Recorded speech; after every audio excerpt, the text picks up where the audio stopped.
Shankar jewellers Sirsa भरोका वाले शिशपाल सुथार व हवा सिंह सुथार का मशहूर हॉलमार्क ज्वेलरी शोरूम। हमारे यहाँ सोने व चांदी के आभूषण हर समय तैयार मिलते हैं और ऑर्डर पर भी तैयार किए जाते हैं। शंकर ज्वेलर्स पीएनबी वाली गली रूड़ी बाजार सिरसा। अधिक जानकारी के लिए संपर्क करें 9466732005 या 9416388442।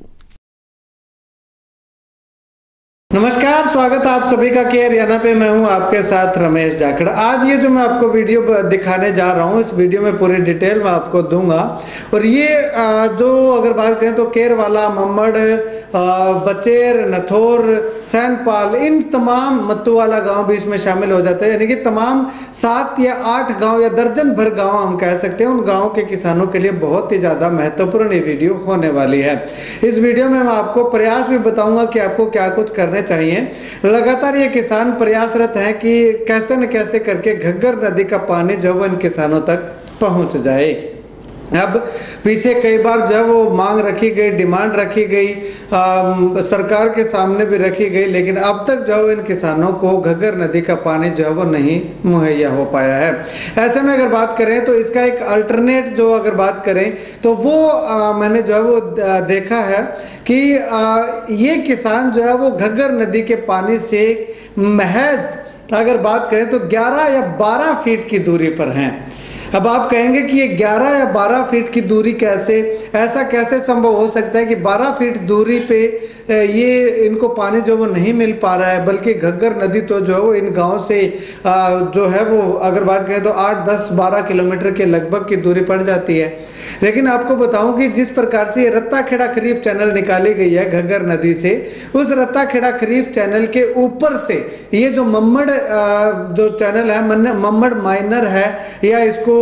मत्तूवाला माइनर बोल देते हैं। मम्मड़ माइनर आगे जाकर के ये 2 पार्ट हो जाती है, 2 अलग अलग नहरों में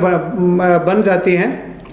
तो ये पीछे से जो मम्मड़ ब्रांच है, ये मम्मड़ ब्रांच जो है वो रत्ता खेड़ा खरीफ चैनल के बिल्कुल ऊपर से जो है वो निकलती है। और रत्ता खेड़ा खरीफ चैनल की पानी की कैपेसिटी बढ़ा करके और वहां से लिफ्ट करके जो है वो इस नहर के अंदर अगर डाल दिया जाए तो जो है वो इन तमाम गाँव के अंदर पानी जो है वो सिंचाई के लिए किसानों को पानी जो है वो घग्गर नदी का पानी दिया जा सकता है। अब इसमें तरक ये देंगे कि ऐसा कैसे हो सकता है, उसमें तो पीने का पानी जो आता है और पीने का पानी दूषित हो जाएगा, वो पानी डालेंगे। ठीक है, मान ली बात कि पीने का पानी आता है, पीने का पानी दूषित हो जाएगा, लेकिन जब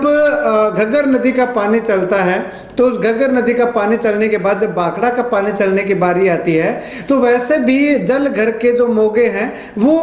उसी दिन नहीं खोले जाते। 1 दिन या 1.5 दिन का समय निकलने के बाद, यानी कि पानी जब साफ हो जाता है उसके बाद खोले जाते हैं। तो ठीक उसी प्रकार से जब ये घग्गर नदी का पानी उसमें चलेगा तो 1 दिन या 1.5 दिन बाद भी जो वो मोगे खोले जा सकते हैं, जिससे कि पानी जो वो सारा क्लियर हो जाएगा, साफ हो जाएगा। उससे जल घर के अंदर भी पानी की जो है वो किसी तरह की कोई दिक्कत नहीं आएगी। अब इससे मुख्य तौर पे अगर बात करें तो फायदा क्या क्या होगा और कैसे कैसे फायदे होंगे। सबसे पहला फायदा तो सरकार को और जो नेता प्रयास करेगा उसको होगा कि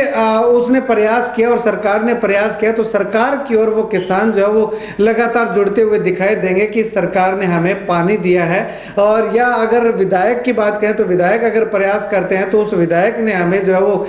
पानी देने का काम किया है। एक तो उसको फायदा होगा। दूसरा फायदा क्या होगा कि जिन किसानों के अब तक जो है वो टेल तक पानी जो वो नहीं पहुंच पा रहा है, उन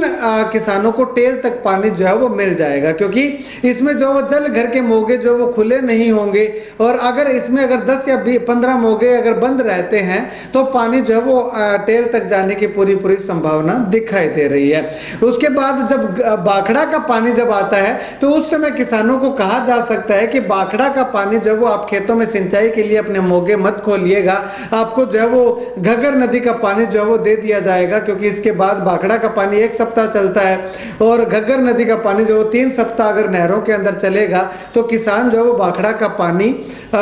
रिक्वेस्ट जो है वो मान लेंगे कि हम बाखड़ा का पानी सिंचाई के लिए नहीं यूज करेंगे। तो वो बाखड़ा का पानी जो है वो तमाम जल घरों के अंदर पूरा हो जाएगा। और उसके साथ साथ जो पीछे ढानियां जिन किसानों के पड़ती हैं, जो टेल पे जो ढानियां हैं, उनके यहाँ पे पीने का पानी भी जो है वो नहीं पहुंच पाता है, तो उनको पीने का पानी पानी भी मिलेगा और साथ में सिंचाई का पानी भी मिलेगा। और पीने के पानी के लिए ना तो अगर बात करें तो हेड पे दिक्कत आएगी और ना ही टेल पे जो है वो दिक्कत आएगी। साथ के साथ में तस्वीरें मैंने आपको दिखाई हैं, दोबारा से फिर से अगर मैं आपको दिखाना चाहूँ तो आप देखिएगा कि ये नहर जो है वो अगर बात करें तो मम्मड़ जो ब्रांच है, मम्मड़ माइनर जिसको बोला जाता है, वो नहर जो है वो उसके नीचे उसके ऊपर से जा रही है, जो रत्ता खेड़ा खरीफ चैनल है। अब मैंने पीछे एक बात बताई थी कि महज 11 फीट की दूरी है। 11 फीट की दूरी कैसे है कि 11 फीट का एक रास्ता है वहां से, जो नहर के साथ साथ पटरी है, पटरी के साथ जो रास्ता है, जो बैलदारों के लिए जो देखरेख करने के लिए जो बनाया है, उस रास्ते के ऊपर से या उस रास्ते के नीचे से जो है अगर पाइपलाइन दबा करके वहां पे अगर सरकार अपने खर्चे पे जो है वो पानी को लिफ्ट करके उस नहर के अंदर ज्यादा से ज्यादा कितना पानी चाहिए होगा, 100 क्यूसिक या 150 क्यूसिक की वो नहर होगी, तो 100 या 150 क्यूसिक पानी अगर उसके अंदर डाल दिया जाता है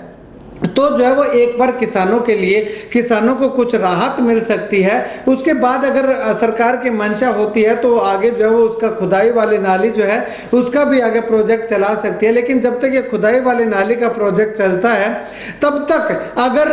सरकार जो है वो अपने खर्चे पे वहां पे मोटरें लगा करके पानी को लिफ्ट करके जो है उस नहर के अंदर डाल करके किसानों के खेतों तक पहुंचा दे, तो ये इलाका जो है, जो आज एक तो अगर बात करें तो डार्क जोन में है और दूसरा अगर बात करें तो इस इलाके के अंदर नहरी पानी ही एकमात्र साधन है। और ये नहरी पानी भी जो वो इतना ज्यादा नहीं है कि इससे एक एक घंटा में 5-5 एकड़ की सिंचाई हो जाती हो। 3-3 4-4 घंटे के अंदर जब वो 2-2 3-3 कनाल जो है वो सिंचाई होती है। तो ये अगर घग्गर का पानी इन किसानों को मिल जाता है तो इनके लिए जो है वो एक संजीवनी बूटी का काम जो है ये घग्गर का पानी करने वाला है और ज्यादा कॉस्टली भी नहीं पड़ने वाला। सरकार को ज्यादा खर्च भी नहीं करना पड़ेगा। वहां पे बस लिफ्ट लगा करके और लिफ्ट से पानी जो वो डाल करके नहर के अंदर 100-150 क्यूसिक पानी जो है वो चलना है। तो खैर इस वीडियो को जितना ज़्यादा हो सकता है शेयर कीजिएगा और उन तमाम किसानों से भी अनुरोध करूंगा कि आप भी जो है वो प्रशासन के साथ जो है वो डिस्कस कीजिएगा। जो कमेटियां पीछे की बनी हुई है, पानी लाओ कमेटी के नाम से शायद है, तो वो जो है वो केरवाला से है, चाहे मम्मड़ से है, चाहे मत्तूवाला से है, चाहे सैनपाल से है, चाहे बचेर से है, यानी कि तमाम गाँव के लोग जो इस नहर के इस पानी से लाभान्वित होने वाले हैं, वो तमाम गाँव कमेटियां बना करके जो है वो अधिकारियों को सामने जो है ये प्रस्ताव रख सकते हैं, मुख्यमंत्री के सामने ये प्रस्ताव जो है वो रख सकते हैं, जिससे कि आपको जो है वो देर सवेर इस तरह से जो है वो पानी आपको दे दिया जाए। खैर इस वीडियो को जितना ज्यादा हो सकता है शेयर कीजिएगा और इस राय को लेकर के, इस वीडियो को लेकर के आपकी क्या राय, क्या ये पॉसिबल हो सकता है? पिछले लगातार कई समय से मैं ये मांग उठाता आ रहा हूं, लेकिन इस बार जो है वो एक बार फिर से सोचा कि क्यों ना ये आवाज उठाई जाए, क्या पता सरकार के मन में ये आ जाए कि इन तमाम किसानों को भी जो है वो घग्गर नदी का पानी दे दिया जाए और इस पे इंप्लीमेंट होना शुरू हो जाए। तो आपसे भी अनुरोध करूंगा कि लगातार आप जो है वो प्रयास कीजिएगा। हो सकता है कि देर सवेर एक दिन ऐसा जरूर आएगा कि आप लोगों को भी घग्गर नदी का पानी मिलने की पूरी संभावना दिखाई दे रही है। इस वीडियो को लेकर के अपनी राय कमेंट जरूर कीजिएगा।